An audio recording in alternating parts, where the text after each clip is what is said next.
Whatever happened to BlackBerry? Once upon a time they were king amongst men alongside your Nokias and Motorola's of this world. Then as this century has progressed, they have dwindled and it seems like they've petered away. So what's been going on at BlackBerry?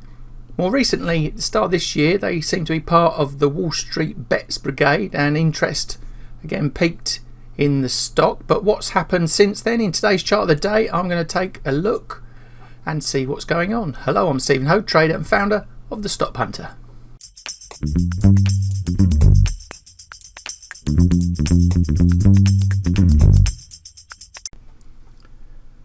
So before we can carry on, a risk warning for you to pay close attention to. The content in this video is not investment advice, so please seek the advice, help of financial professionals or financial advisors before investing and trading. And trading and investing involves a high degree of risk and your money is at risk, so be very careful. So with that out the way, let's get on with the analysis. So to put some perspective on their demise, I've gone out to a longer term chart here for BlackBerry, pulling it back right to the late 90s, and you can actually see where the price peaked just under $150 in 2007, and since then it's been a one-way street all the way down to now roughly trading around $10. So it's been a big fall in the world of the Canadian mobile phone company. And put on the longer term Fibonacci's to see if there's anything of interest in the more sort of recent space, and there's not. It's a long way to go, but what I like to do sometimes is put on the longer term Fibonacci's and then put Fibonacci's within the Fibonacci's to get me some different levels, you know, between the key numbers. So what I'm going to do is I'm going to put on the Fibonacci into the 38.2% line down to that 0 to create a new set of numbers, and then from them we're going to zoom in and then focus in on that period of time. Still by doing that doesn't tell us much, but what we can take away from the picture here is that yellow box I've drawn on. See, back in 2018 right at the start, it did not want to go past at 13.5-14 level before pulling back all the way into 2020.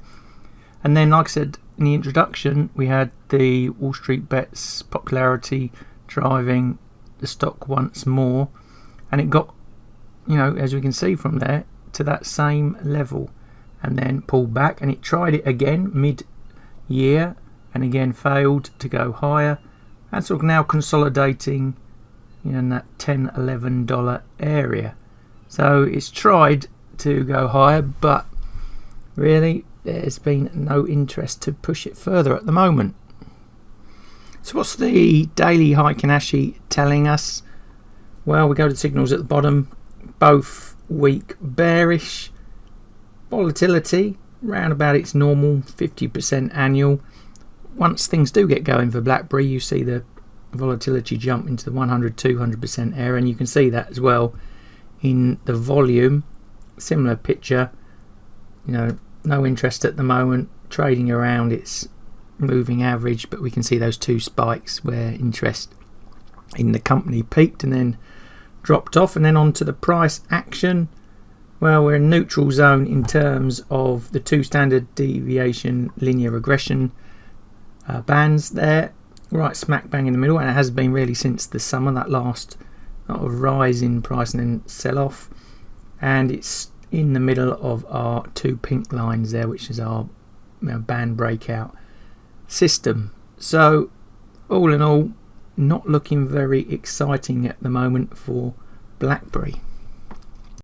For the Renko chart, I've used a 15 cents block size. We head down to the bottom, all our signals are bearish, and onto the price. Well, it's trading below its longer term moving average, trend down. It's below our two pink lines there, which are box breakout, giving us a sell signal. So overall there, very bearish looking at the moment in terms of Fibonacci lines and projections targets to the upside. well, it's got to get through that 12 zone before it gets that next key level, about 13.5, and then above that 15, and highs just under 18. But that seems a long way off at the moment, unless something can spark a recovery into the downside. If it breaks and holds here, then we could say 9, 8.8, then the late 7s, and then the early 6s. But it's looking more bearish here in the shorter run for BlackBerry. BlackBerry looks weaker in the shorter term. You can see that in the Renko results, looking a lot more bearish than the medium to longer term high Kanashi. That's more neutral. So overall, I'm going to give BlackBerry a weak bearish score. If you can find something positive in BlackBerry, then there is still some upside to be had. If we focus in there on the targets, 1.62.8 to 1.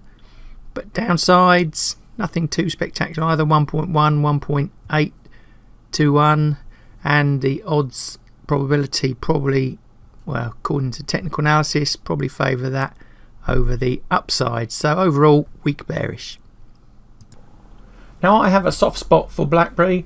One of my first phones on the trading floor was one of these, so it's a pity to see where they're at the moment. And like most businesses, they go the way of the dinosaurs. Are BlackBerry one of those? Time will tell. Can they stage a recovery? Who knows? A technical analysis at the moment, not looking great, not looking spectacular in either direction. Weak bullish overall. Let me know in the comments below what you think of BlackBerry. Do you think it's got any hope for the future?